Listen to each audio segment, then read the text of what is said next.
আসসালামু আলাইকুম প্রিয় মৎস্য শিকারী ভাইয়েরা, যাদের কাছে বর্তমান একাঙ্গীর গাছ রয়েছে এবং যাদের বড় বড় মাছ শিকারের ইচ্ছে আছে, এই ভিডিওটা শুধু তাদের জন্য।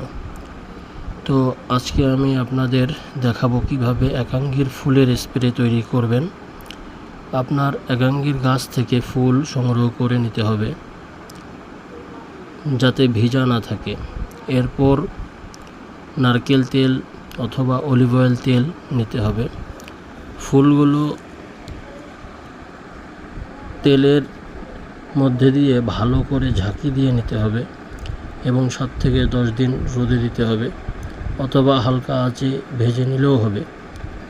যখন কোথাও খেলতে যাবেন, লাড্ডুর উপর স্প্রে করে দিবেন অথবা টোপের উপর স্প্রে করে দিবেন এবং এর রেজাল্ট আপনারা নিজের চোখেই দেখতে পাবেন।